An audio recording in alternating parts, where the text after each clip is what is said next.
right. Good afternoon. Welcome to The Kneeling Man with Leta McCollough Seletzky. I'm Amanda Olkey, Director of Adult Education at the International Spy Museum in Washington, D.C. Thank you so much for joining us. Leta is a litigator turned essayist. Her work has appeared in The Atlantic, The New York Times, Oprah Magazine, and The Washington Post, among many other publications. But the book she is discussing today, The Kneeling Man, is a personal and historical exploration of her own father. And the full title is The Kneeling Man, My Father's Life as a Black Spy Who Witnessed the Assassination of Martin Luther King Jr. And in the book, she shares her quest to learn the truth about her father, Marrell McCollough, also known as Mac. She traces his story from his earliest days on his family's farm through his military, law enforcement, and CIA career. In the famous photograph of the assassination of Dr. Martin Luther King Jr. on the balcony of Memphis's Lorraine Motel, her father is the man kneeling down beside King. This kneeling man, her father, was a member of the Invaders, an activist group that was in talks with King in the days leading up to King's murder. But Mac also had another identity, an undercover Memphis police officer reporting on the activities of this group, the Invaders, which was thought to be possibly dangerous and potentially violent. Leta will begin the program with a reading about that time in Mac's life from the book. After that, I will interview her, and then we will open the program to your questions. And if you've been with us before, or this is your first time, just a reminder, please use the Q&A feature to write the questions in. We will try to get to as many of them as possible. All right, I'm going to disappear for a moment. Over to you, Leta. Good afternoon, everyone. Thank you so much for being here, for joining us today. And I also want to say thank you and my deepest gratitude to the International Spy Museum, to you, Amanda, and the rest of the team there. It's an honor to be here. And so I'm going to begin by reading an excerpt from The Kneeling Man. And this is from a chapter called Trigger Man. And just to set the scene, my father, Marrell McCollough, is working undercover. He has infiltrated a Black militant group based in Memphis called the Invaders. And so he has embedded himself in this organization. He's only been in for a month or so, and he is hanging out with the Invaders downtown in Memphis. And then the following transpires.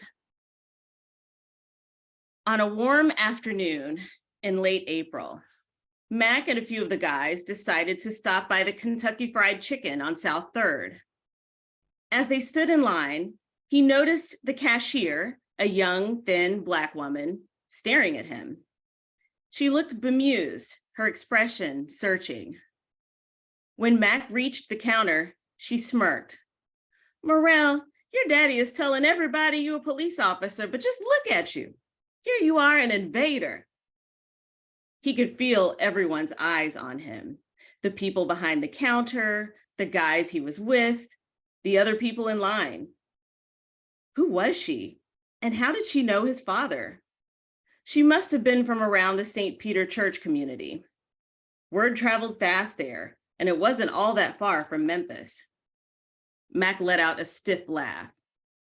"That old man, only thing I can think of. Maybe he's talking about when I was a military policeman in the Army." After a few beats, she laughed. "I knew nobody could believe that old man." None of the guys Mac was with said a word. After the guys picked up their orders and got back in Mac's car, they went back to their usual loud banter. Nobody mentioned what happened.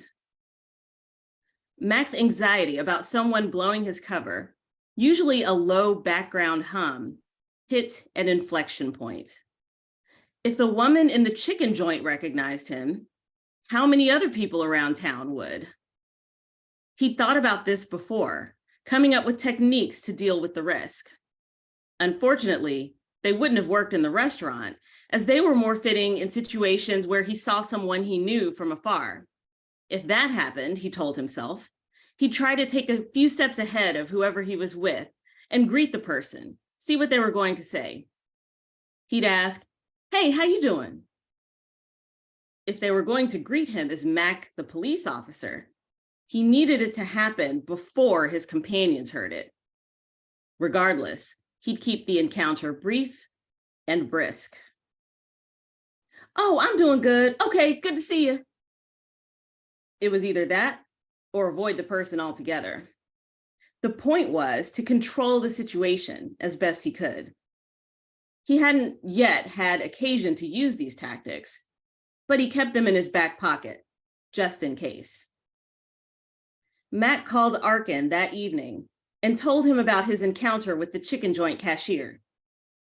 The next day, police department detectives and FBI agents showed up at the restaurant and asked to speak with her.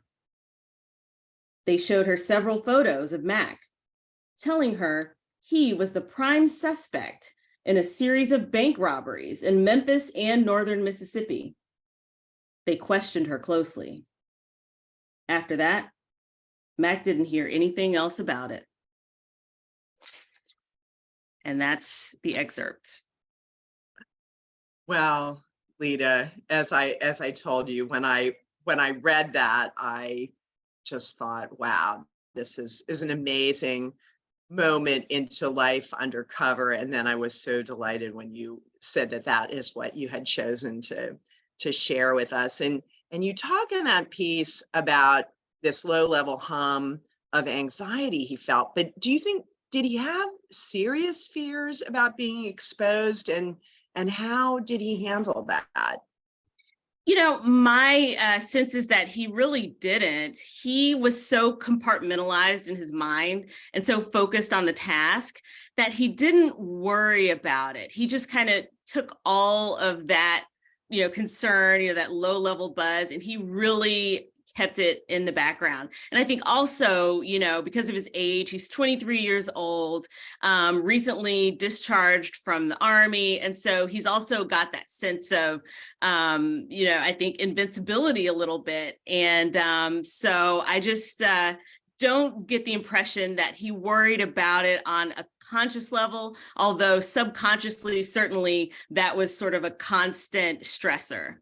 Yeah, well, so because he was undercover as a radical, it kind of, this gal at the chicken joint is, oh, that crazy old man. So he kind of had to throw his own dad under the bus to keep his cover. Did he ever get back to his dad about that? Or, did he find any aspect of that part of being undercover painful?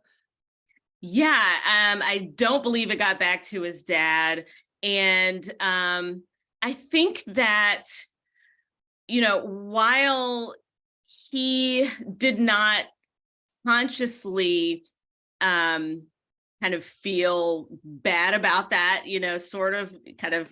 throwing his dad under the bus, or at least like gently escorting him, Yeah.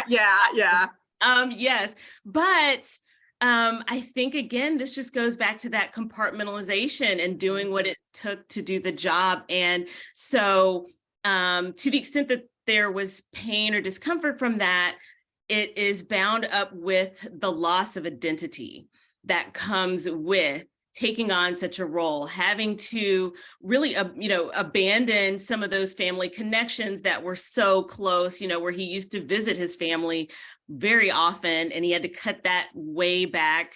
He, had to change his behaviors, of course, his appearance. And, he talked with one of his brothers about that later, and they were kind of worried about him. They didn't know where he was going with this thing. And I do think that it was traumatic for him, and a loss that he grieved on a certain level.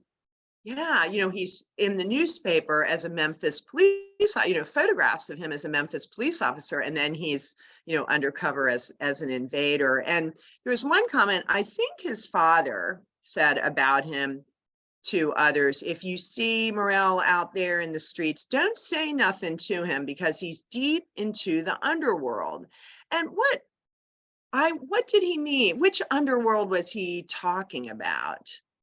Right. So his father didn't know specifically what he was doing, but he knew, just knowing Mac, and the kind of person he was, and knowing that, he was a high achiever, he was a person who valued his reputation. He knew that Mac hadn't actually gone off the deep end when he saw his appearance. And although he wouldn't have necessarily known, all the particulars of what Mac was doing, certainly he knew that this was an investigation into some kind of illegal or criminal underworld in his mind. And so that's what I think he meant when he said deep in the underworld. He meant, kind of delving into this criminal underworld.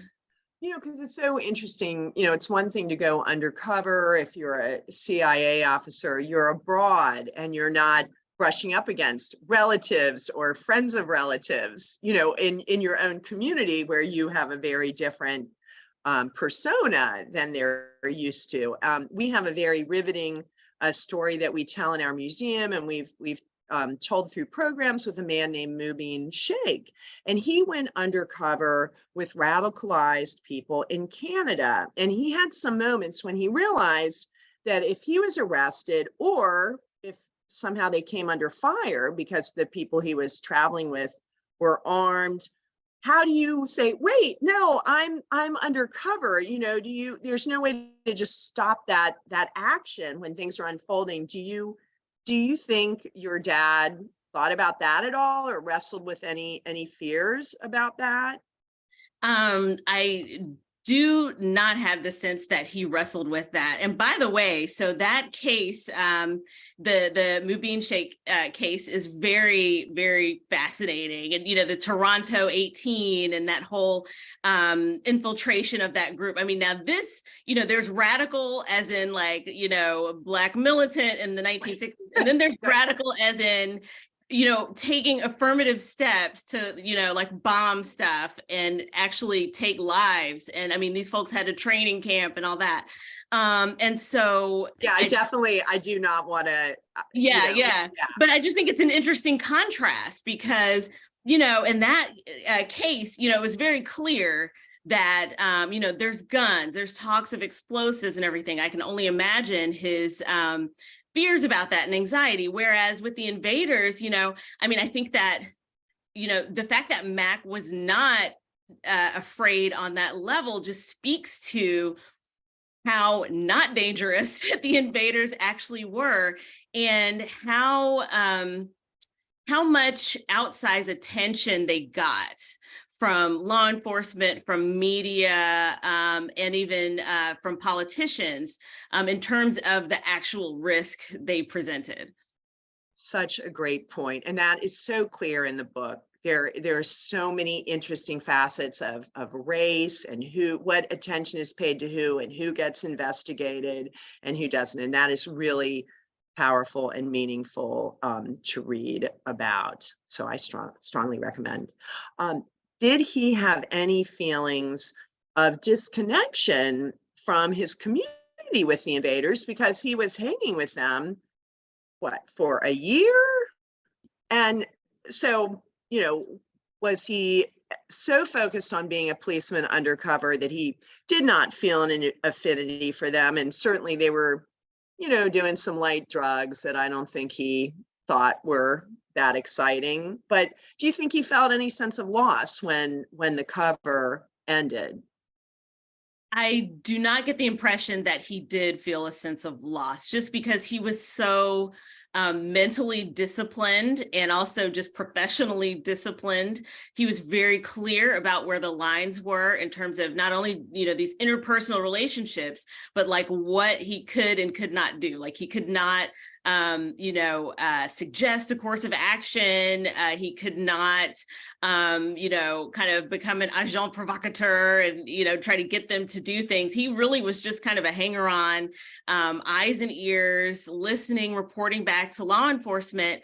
And so he really did not allow that to become a personal attachment, which, I mean, again, it just speaks to this compartmentalization and, what it took to do this job effectively. And I think if there was a loss that had been mourned, it was more the loss of his own real identity and his, what he felt was his real community, which was, his family and his friends and his fellow police officers. Yeah, I mean, I was going to ask you about compartmentalization, and then I didn't need to because it was so, it's been clear, such a through line with him that he could just keep that separate and remain himself. So very impressive.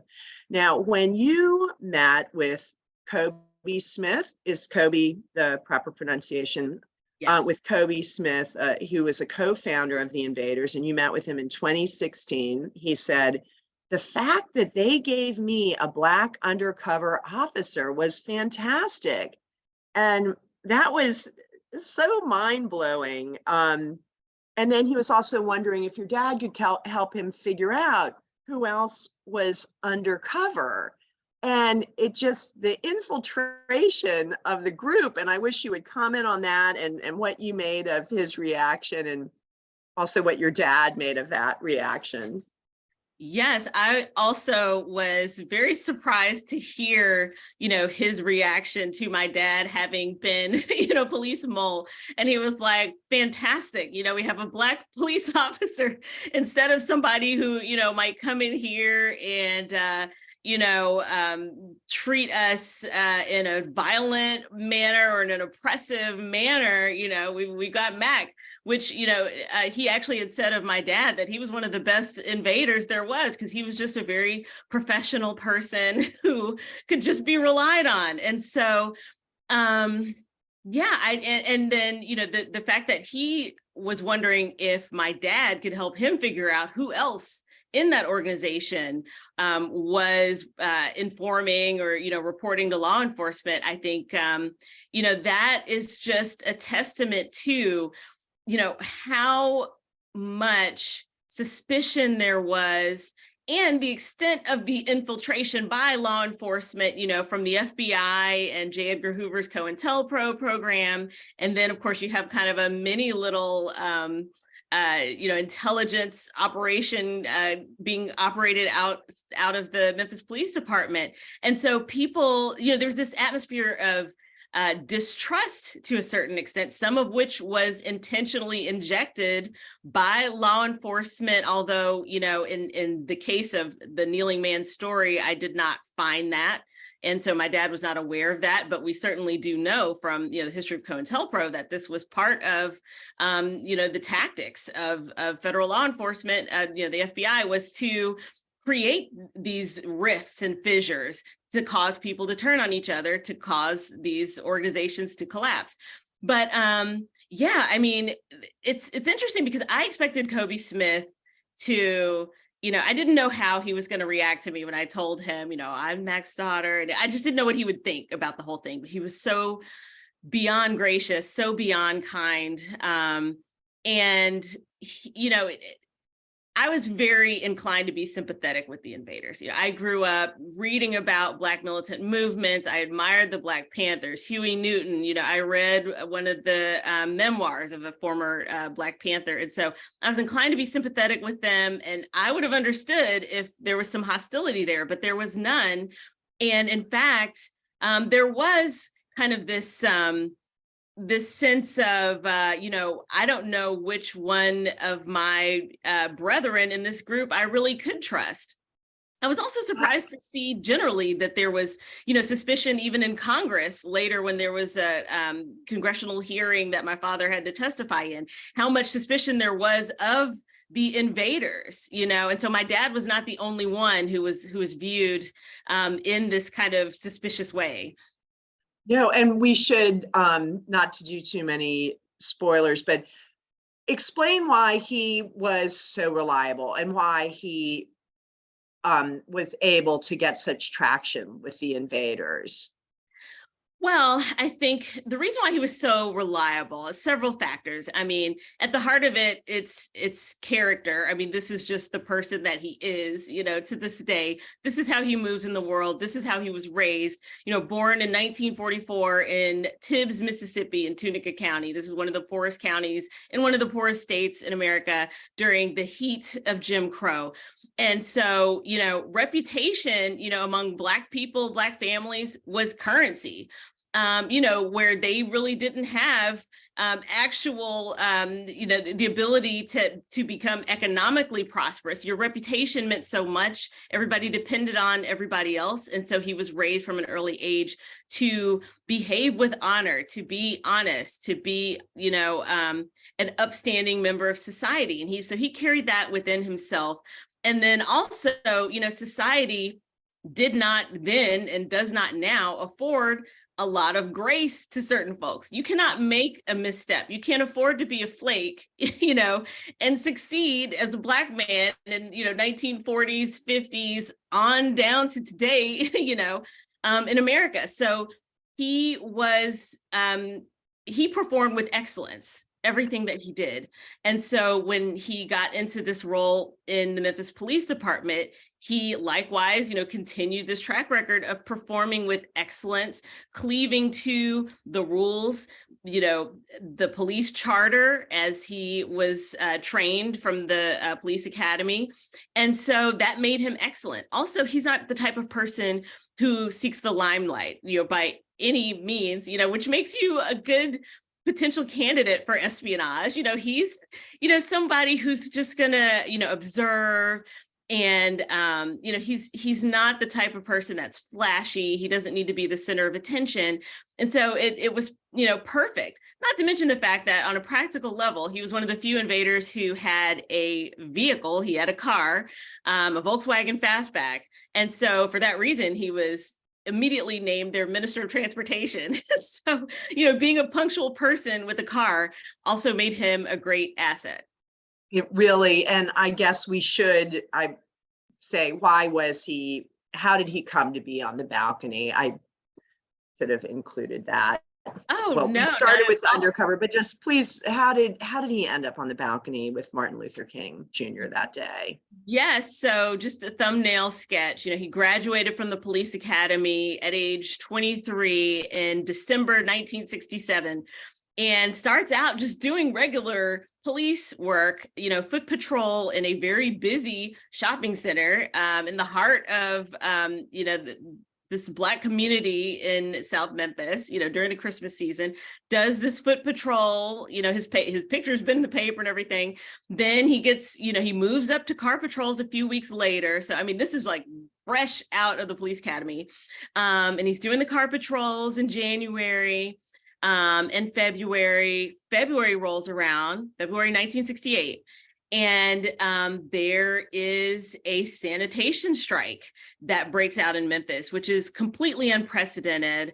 The sanitation workers in Memphis are being mistreated. They're being, vastly underpaid, in many instances making below the federal minimum wage because of the way that their pay is structured. They're being mistreated in terms of just oppression. And that is actually what causes a terrible catastrophe that claims the lives of two sanitation workers.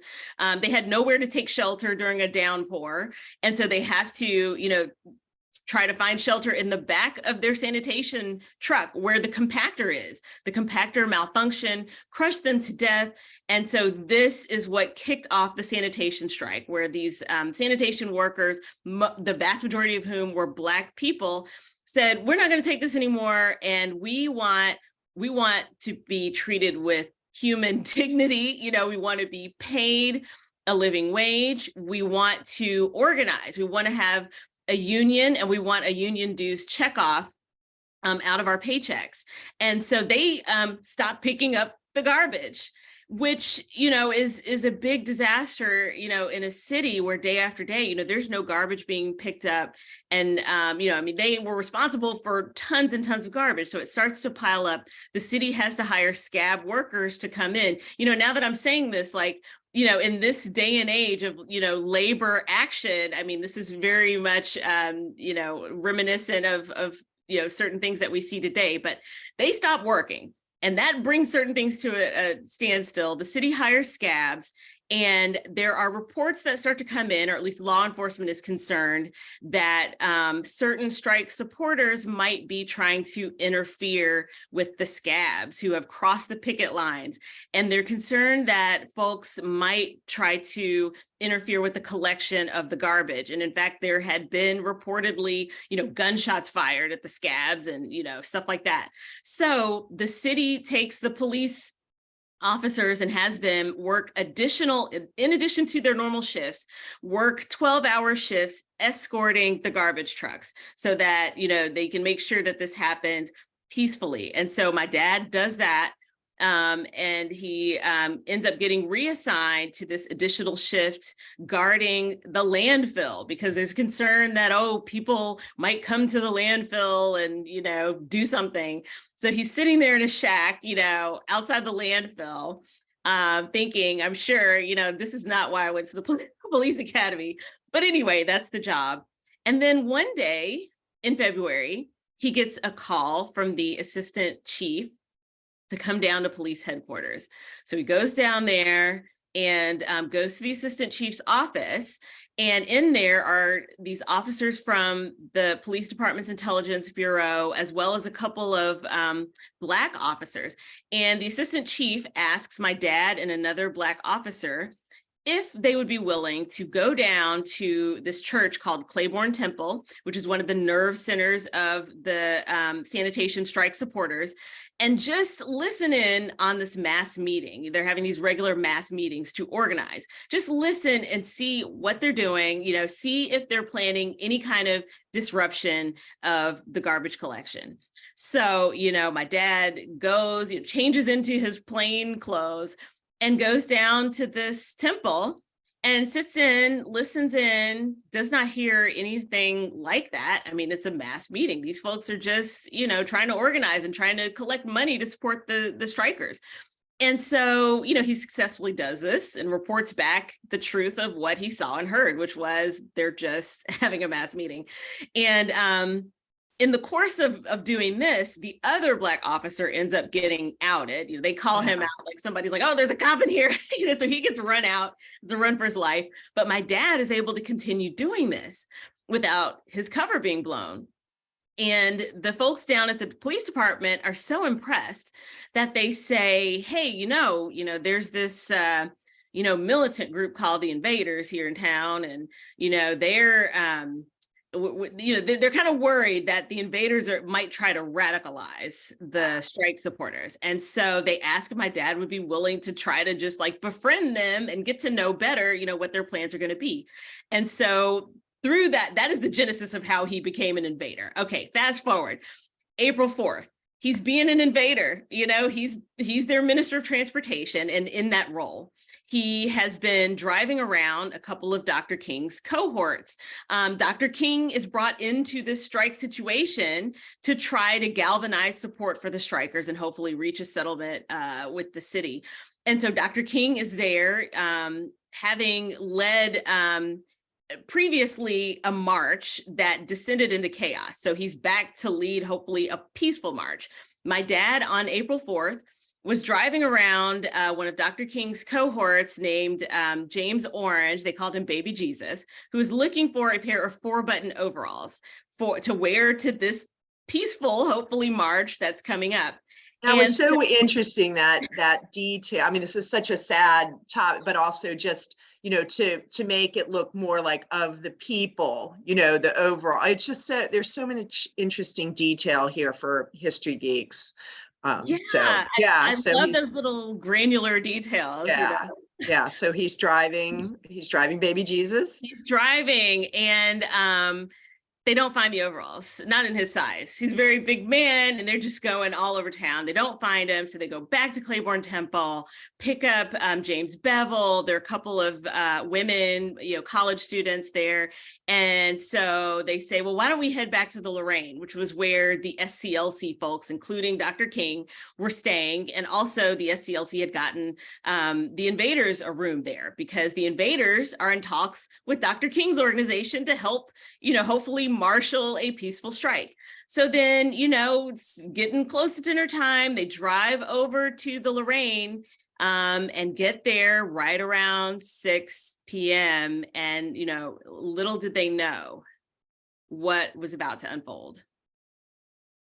And I know your dad was falling back on his training from the military, from the police world, and trying to assist Dr. King. So we will let folks read the book to learn more about that piece of what it felt like and what he observed on the balcony. And so we know he was there. He goes on in his career in the police force in Memphis, and then he switches gears, because I'm always trying to keep it on our spy mission, as you know.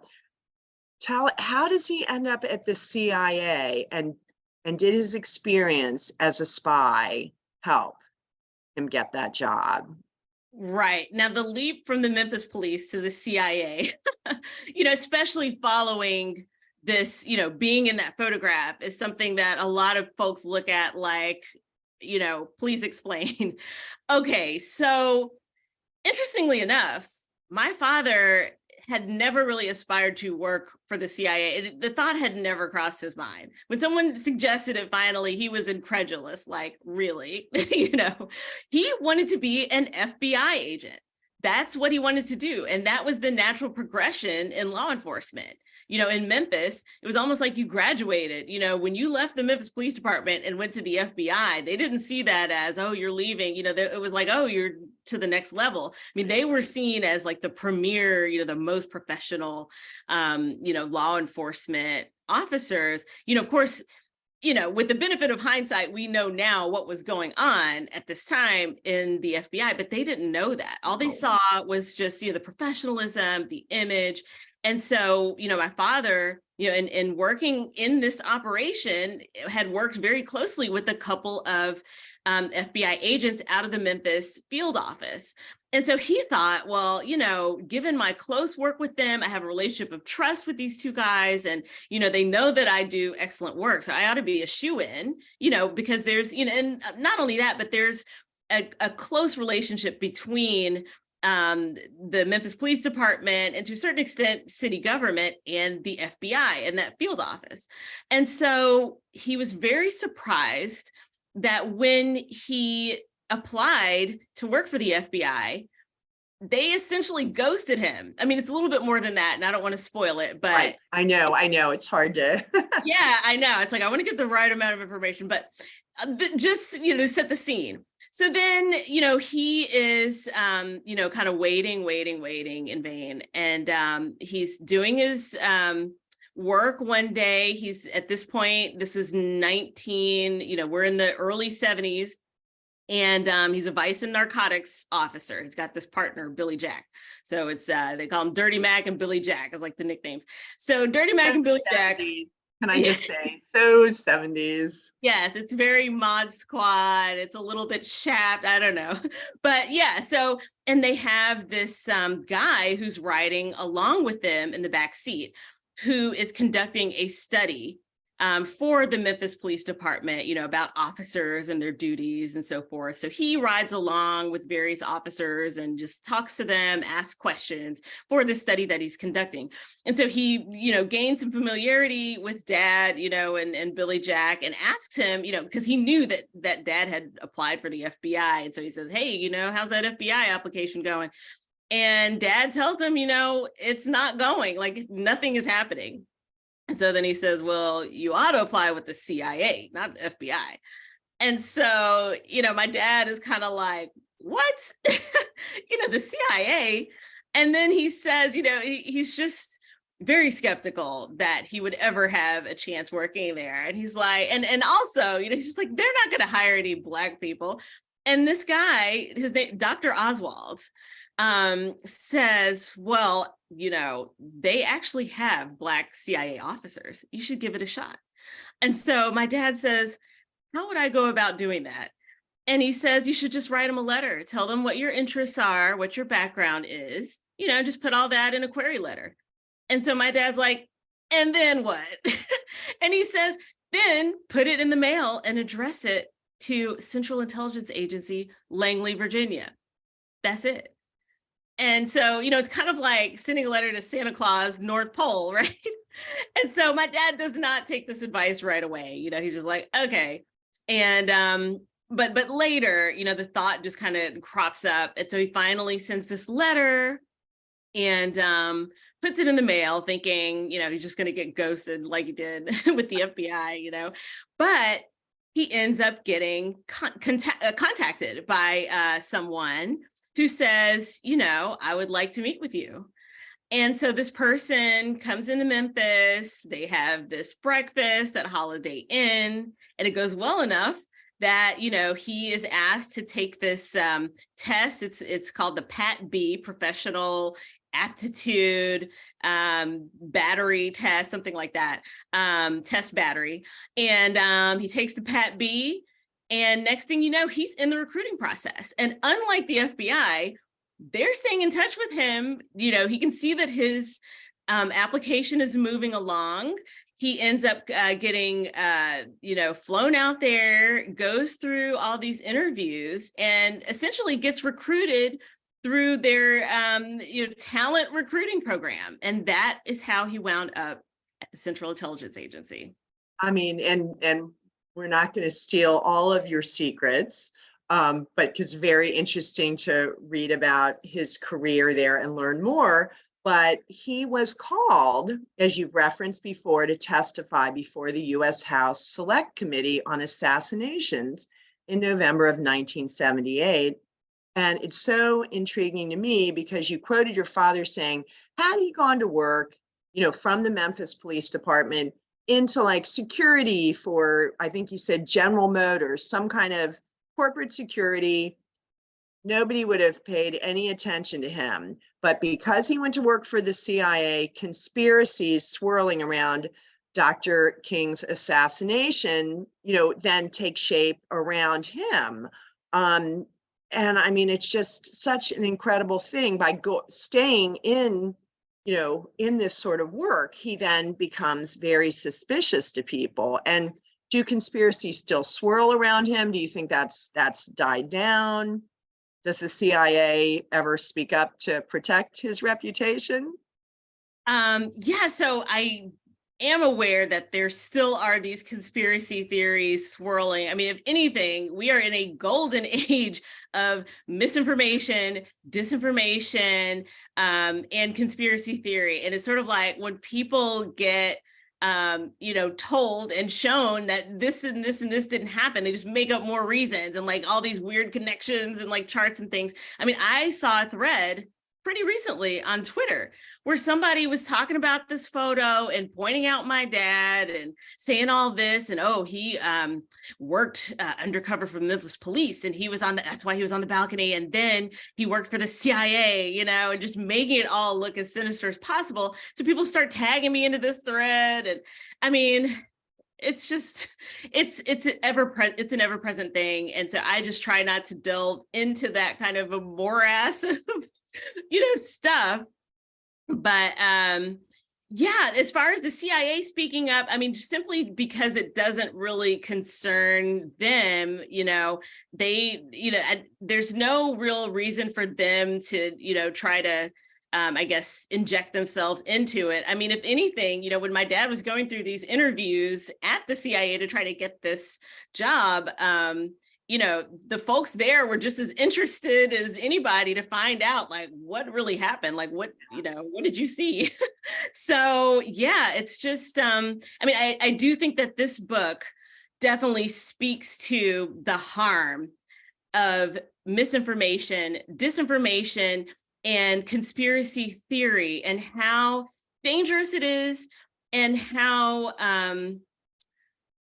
destructive it is, not only to individual lives, but to the fabric of democracy.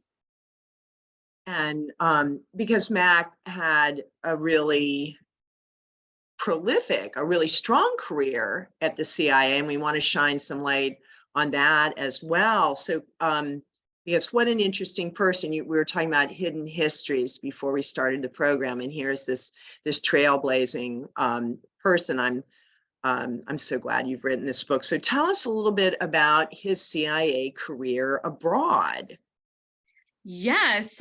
So he worked for years abroad in various places, including Central Africa. That was one place that he worked in where, I was just very aware of that because I just remember getting, these letters from him and these photographs and seeing him in kind of military looking clothing and, just that sort of thing. And, he would send us toys and souvenirs from these places. But there's definitely a lot that I don't know. I mean, I know he's been various places just because, I'll be talking to him and he'll just mention something. And I'm just like, what? This is completely new information. Like one time I was talking to him, he was visiting us in Tahoe, and he mentioned something about how he was somewhere and he was eating like camel.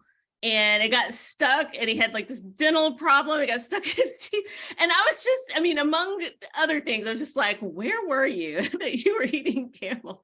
But some of this stuff is, of course, sort of need to know basis. So I don't know like everything that he did, but I do know that he traveled the globe and did many, many interesting things and was part of some significant moments in not only in intelligence, but in American history.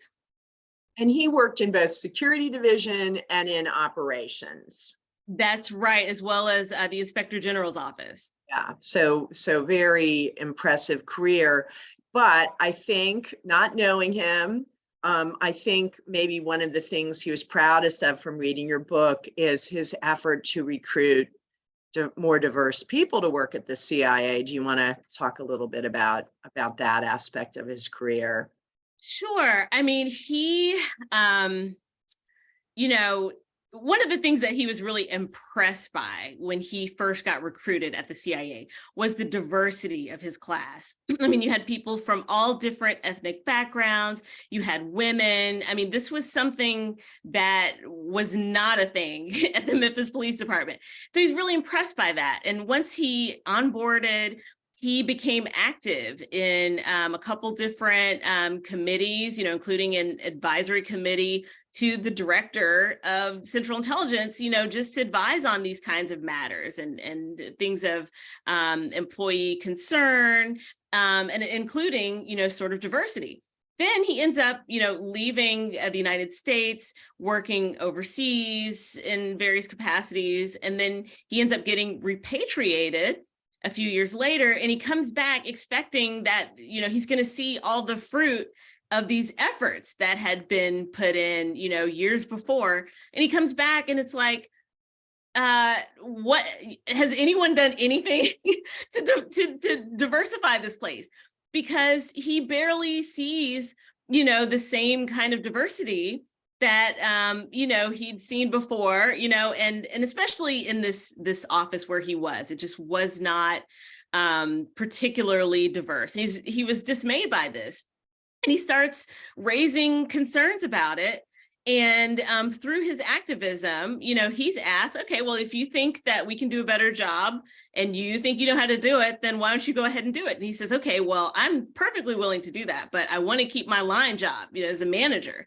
I don't want to just, kind of be shunted off to this role of recruiting and not still have my, professional role that I'm, here to do as a manager. So they agree to that. And so he goes around and he makes sure that he's looking at all candidates and not just people, from one particular group. And he goes all around, and he focuses on getting Black officers and officers of color, women. He goes historically Black colleges and universities. And, it's something that's really important to him just because he thinks that, and this is just part of who he is, that when you ascend, in an organization, you need to lift as you climb.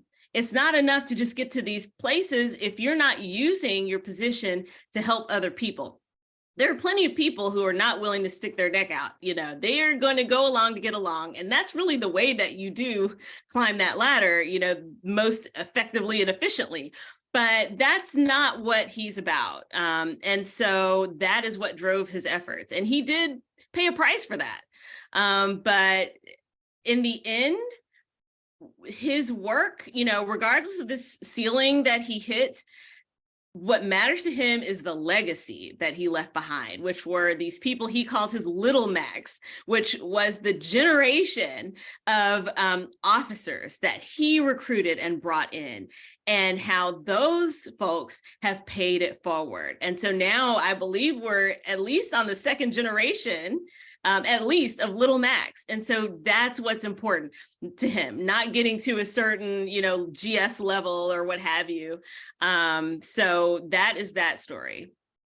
And just really, really amazing. And I know from talking to women at the CIA, early, trailblazers, just people, today's generation is standing on the shoulders of the folks who went before, who maybe didn't rise as high as they should have, but worked twice as hard, is kind of the feeling I get.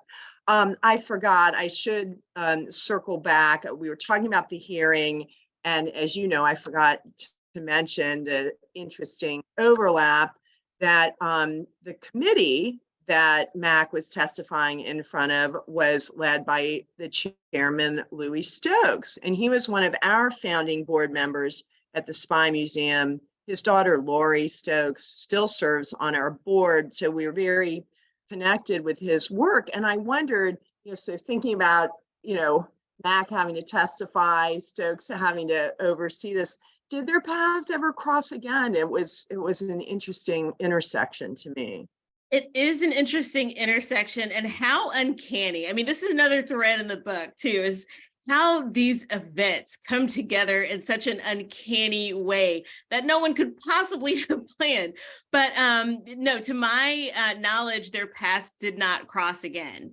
But then again, I mean, here we are now. So in a certain sense, the paths are crossing through the generations.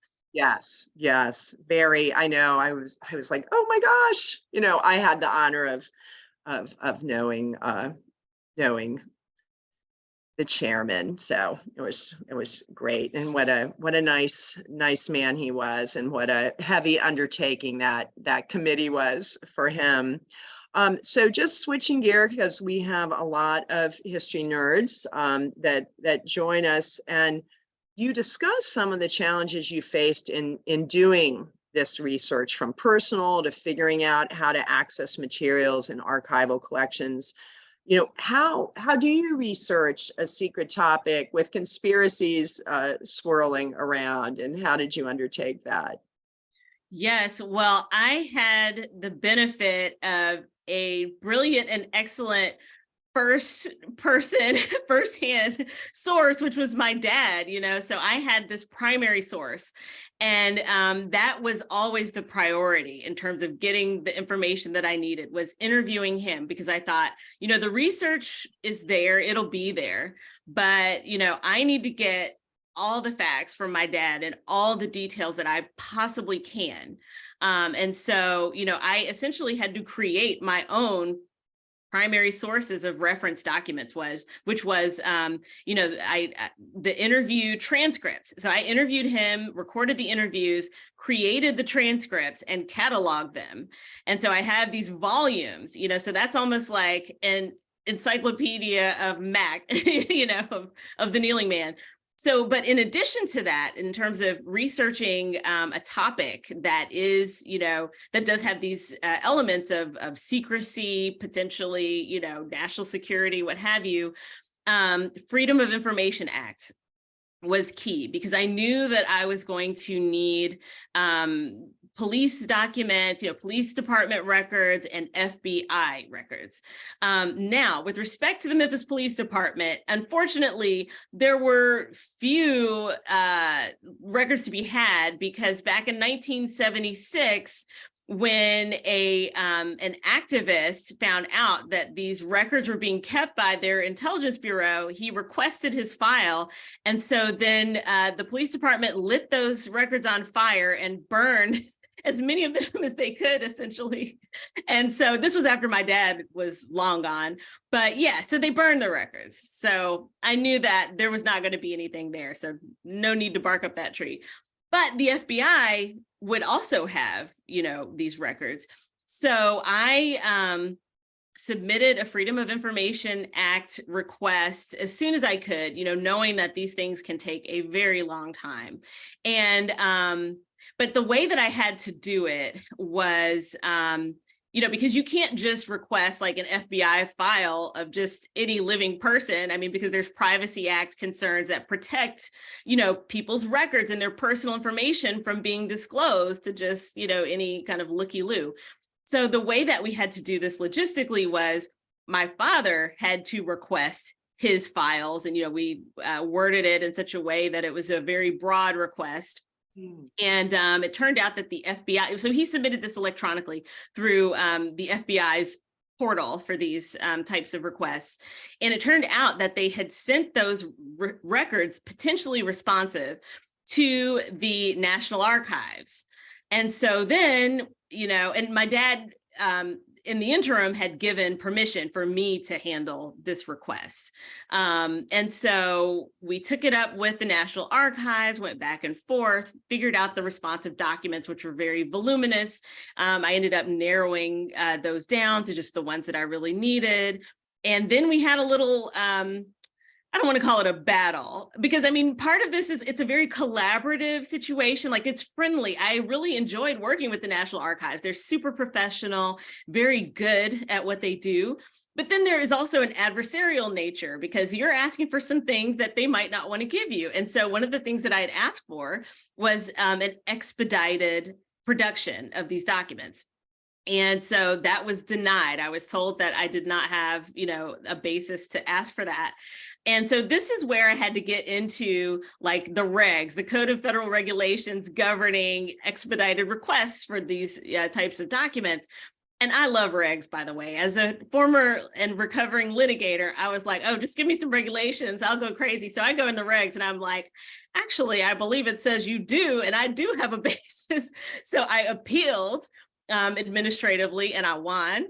And so, I made the request for the documents originally in early 2017. And by the end of 2017, I'm getting production. And so that was a really important part of this puzzle and getting these documents. There are several questions that have come in that relate to writing a book about someone that has lied for a living, which is such a harsh way to say, but we have Spy Museum ad campaign posters, I lied for a living. So, but did you ever think, can I trust my dad on this information? I had to look at everything with a critical eye. And so that's why, I interviewed him extensively. When I say extensively, for about 7 years. And there was one point where we were talking an hour a day, Monday through Friday, like a job, transcribing everything. But then, there's this idea of trust but verify. So, I can't just take his word for it. That's not really what this is about, So I have to corroborate as much as I can, look at as many sources as I can, talk to as many people as I can, interview folks, get these documents through FOIA and other means. And then putting it all together, look at it as a narrative and ask myself, does this actually make logical sense? And so, and not only that, but just, I think that this comes down to personal character as well. And I know my father's character. Not to mention the fact that I think I'm a pretty good judge of when somebody's being honest. At the same time, I mean, yes, he was a trained, intelligence officer, but he's not a liar. And not only that, but just thinking about this logically, I mean, he, is, let's see, is he going to be, he was born in 1944. So he's going to be 79. And I just think at this stage of his life, I highly doubt that he would spend this much time and energy just spinning a web when when he previously held his silence for over 50 years. So that is how I know that what I have here is factual and reliable. And you just sometimes have to trust your gut, and you're a journalist and you investigate things. So one of our guests wants to know if there was anything in your childhood or youth that made you think he was an operative or working in this secret world. We talked about compartmentalization, and I think that I, much like him, had this sort of element of compartmentalization to the way that I was thinking and the way that I thought about him, because, I really didn't think about it. I never asked my family, my mom or anybody about his presence in that photograph, which I was aware of from an early age. I never asked for any details about that. And then, I knew that he worked for the government, and nobody ever really said much more than that. And so I just never even asked, like, what did he do for the government? What part of the government? Where is he? It just wasn't, I just didn't go there. And there are various reasons, you'll read in the book why it just wasn't something that I was willing to delve into. And then, I would get these letters from him from different places, and I knew he was, all over the world. And again, it was just sort of like, well, when he's here, he's here. And when I get these things, well, that's very nice. But when he's not here, then I'm in a different place in my mind. Like, I'm in a different box mentally. And so, it's just, that was kind of the way that I handled it. Was there anything that surprised you, or what surprised you the most in doing this research and writing the book? There was a lot that surprised me, a lot. And you guys just have to read this. So you'll see, like, there's loads of surprises. But what surprised me the most, I would say one of them was something that we touched on earlier, which was, Kobe Smith's reaction to Dad having infiltrated the Invaders. And, he thought that my dad and he had been friends, close friends. And so his reaction I found very surprising. I was also surprised by the passage on the select committee on assassinations and the testimony that my dad gave, and the response of the Congress people to that, as well as other testimony that was given in these same hearings, including by the Invaders, including by FBI agents. And I was surprised to see the level of suspicion that was cast on the Invaders as an organization. And they were not a huge group. So it is really intriguing. You really do a great job of taking us to your dad's childhood in Memphis, and then, or his childhood in Mississippi, and then the situation in Memphis and what's happening and what sets the stage for the incredibly tragic assassination that he was there for. So this has been such an interesting, such a meaningful conversation. Your viewpoint is absolutely unique. And I learned, and I'd say to everyone in reading the book, you're going to learn a lot of things you don't even expect to learn from this book. And I was telling my teammates, Shauna and Hannah, I'm like, oh gosh, it's all this history that I love about how people lived. And that was so unexpected, just getting a look at a family and what their life was like. So Leta, I want to thank you so much for your generosity with time and the story. Leta's going to be at the museum on May 20th at 2 p.m. if you would like to come in and meet her and have her sign your copy of The Kneeling Man. She will be there and happily do that. And if you would like to come to our next virtual program, that is Spy Chat on Thursday, March 25th at noon Eastern Time. And our executive director, Chris Costo, will be speaking with Dr. Joshua A. Geltzer of the White House National Security Council. So check our calendar for those and other programs, from in person with Leta to the virtual ones. And if you've enjoyed this program, please consider making a donation to the International Spy Museum. And these donations help us do all kinds of things, from events like these to community outreach initiatives, exhibit improvements, or caring for our collection. So thank you, Leta, and thank you to our audience. Take care.